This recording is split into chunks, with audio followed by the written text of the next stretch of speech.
বিভিন্ন ইতিহাস থেকে জানা যায় ওয়াজেদ মিয়ার সাথে সাংসারিক জীবন একটুও সুখের ছিল না হাসিনার। ওয়াজেদ মিয়ার হাতে রুটিন করে মাসে 4 থেকে 5 বার ধোলাই খেত হাসিনা। অন্যদিকে 15 বছরের কিশোরী খালেদাকে বিয়ে করেছিলেন জিয়া। খালেদা জিয়ার সংসার ছিল আল্লাহর রহমত এবং স্বর্গীয় সুখে ভরপুর। খালেদা জিয়ার কাছে নিয়মিত চিঠি লিখতেন জিয়াউর রহমান। একবার 2 সপ্তাহ ধরে চিঠি লিখলেন না জিয়া। চিঠি না পেয়ে কান্নায় ভেঙে পড়েন খালেদা।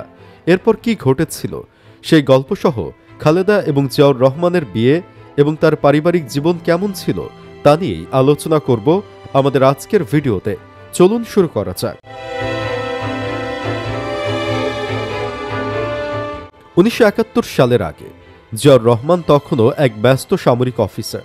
নিয়মিত স্থান বদলি, ট্রেনিং, ডিউটি সব মিলিয়ে পরিবারের সাথে সময় কাটানোর সুযোগ খুব কমই পেতেন। আর তখনই নতুন বিবাহিত খালেদা জিয়া, একেবারে শান্ত, গম্ভীর ও সংযত স্বভাবের তরুণী। পরিবারের বর্ণনায় জানা যায়, শুরুতে সেনা অফিসারের কঠোর জীবনযাপন, নিয়মকানুন, দীর্ঘ সময় বাইরে থাকা এসবের সঙ্গে মানিয়ে নেওয়া ছিল তার জন্য কঠিনতম একটি অধ্যায়। জিয়ার স্বভাব ছিল অত্যন্ত নিয়মমাফিক ও সংক্ষিপ্ত কথার। বিপরীতে খালেদার স্বভাব ছিল তুলনায় প্রাণবন্ত ও প্রাণ বিকাশী। কিন্তু তাদের সম্পর্কের নীরব বন্ধন তৈরি হয়েছিল ছোট ছোট অভ্যাস দিয়ে, বিশেষ করে চিঠি লেখা। জিয়া যখন দূরবর্তী পোস্টিংয়ে থাকতেন তখন নিয়মিত চিঠি পাঠাতেন। কখনো শুধু 3 লাইন, সব ঠিক আছে, নিজের খেয়াল রেখো, শিগগিরই ফিরব। এবং আশ্চর্যভাবে সেই সংক্ষিপ্ত সামরিক শৃঙ্খলার ভাষাই তরুণ নববধূর জন্য হয়ে উঠেছিল দিনের সবচেয়ে গুরুত্বপূর্ণ মুহূর্ত। খালেদার বোনদের ভাষ্যমতে তিনি প্রতিদিন ডাকবাক্সের দিকে তাকিয়ে থাকতেন। ডাকপিয়ন এলেই কৌতূহল ও আশায় দরজার কাছে গিয়ে দাঁড়াতেন। চিঠি হাতে পেলেই মুখে যে শান্ত হাসি ফুটে উঠত, সে হাসি নাকি পুরো বাড়ির পরিবেশ বদলে দিত। কিন্তু একটি দিন ছিল ব্যতিক্রমী। প্রায় 3 সপ্তাহ কোনো চিঠি এলো না। পরিবার দুশ্চিন্তায়। খালেদা জিয়ার চোখে সেই পরিচিত দৃঢ়তা থাকলেও কণ্ঠে উদ্বেগ স্পষ্ট। তখনও ফোন ব্যবস্থা এত সহজ ছিল না, যোগাযোগ সীমিত। একদিন বিকেলে হঠাৎ দরজায় কড়া, চিঠি নয়, জিয়া নিজে দাঁড়িয়ে সাধারণ সরল হাসি নিয়ে বললেন, শুধু দেরি হলো, কাজ শেষ না হওয়া পর্যন্ত জানাতে পারিনি। খালেদা প্রথমে কিছু বলতে পারেননি। 3 সপ্তাহের অপেক্ষা, উদ্বেগ, নীরবতায় জমে থাকা কথাগুলো গলে গিয়ে শুধু চোখের জলেই প্রকাশ পেল। জিয়া নীরবে ব্যাগ নামিয়ে বলেছিলেন, চলো ঘরে যাই, গল্প করি।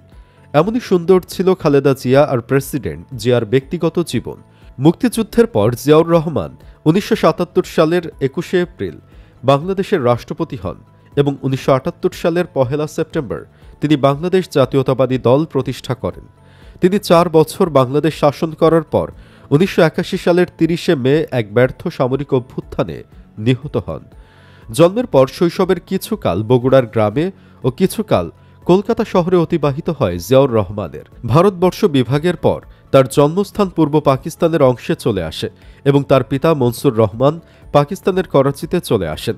করাচিতে 1 মাসের মতো ভাড়া বাসায় থাকার পর জ্যাকব লাইনে তারা বসবাস শুরু করেন।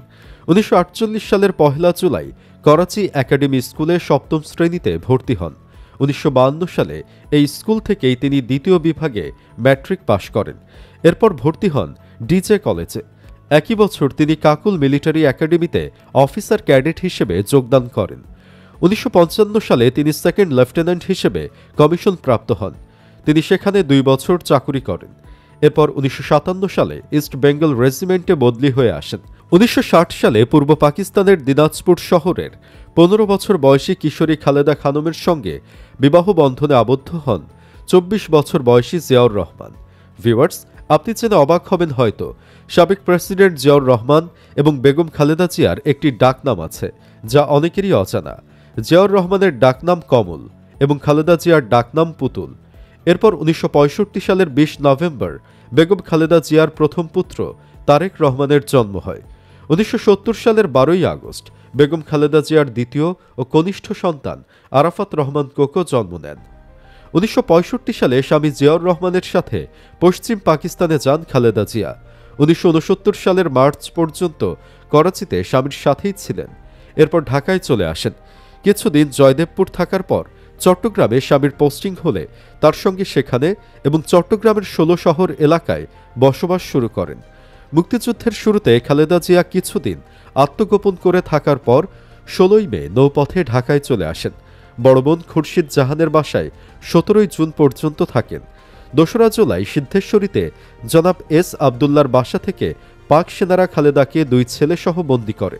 ১৯৭১ সালের ১৫ই ডিসেম্বর পর্যন্ত তিনি ঢাকা ক্যান্টনমেন্টে বন্দী ছিলেন। ১৬ই ডিসেম্বর বাংলাদেশ স্বাধীন হলে তিনি মুক্তি পান। রাজনীতিতে আসার আগ পর্যন্ত বেগম জিয়া একজন সাধারণ গৃহবধূ ছিলেন। জিয়াউর রহমান বাংলাদেশের রাষ্ট্রপতি থাকাকালীনও রাজনীতিতে বেগম জিয়ার উপস্থিতি ছিল না।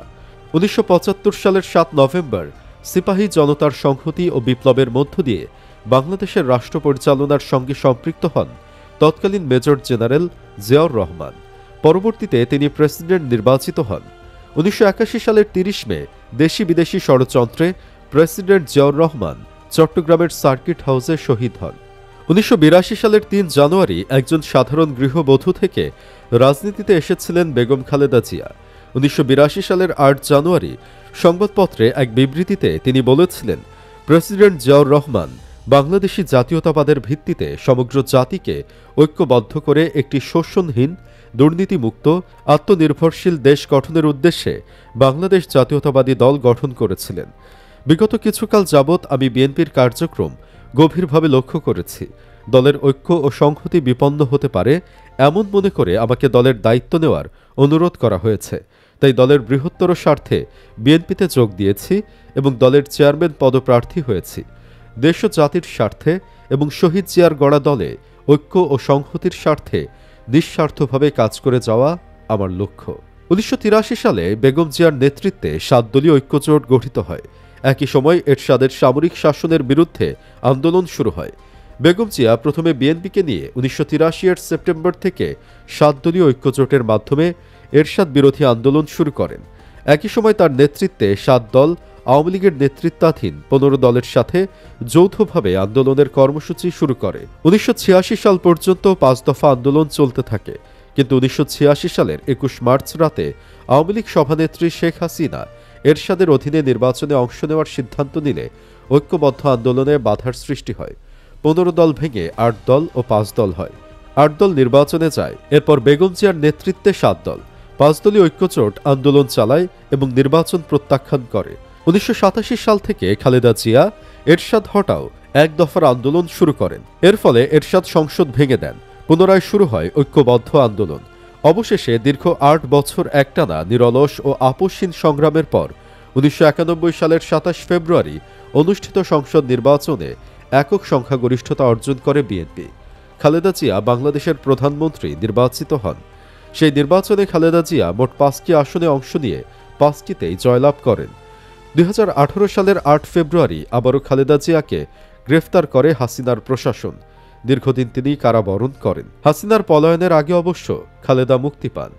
যদিও বর্তমান তার শারীরিক অবস্থা মোটেও ভালো নয়। ডাক্তাররা মনে করছেন তার বেঁচে থাকার সম্ভাবনা ক্ষীণ। এই যখন অবস্থা, তখন গোটা দেশ বেগম জিয়ার সুস্থতার জন্য প্রার্থনা করছেন। সবার একটাই চাওয়া, খালেদা জিয়া সুস্থ হয়ে আমাদের মাঝে ফিরে আসুক। ইয়া আল্লাহ, আপনি বেগম জিয়াকে সুস্থতা দান করুন, আমিন।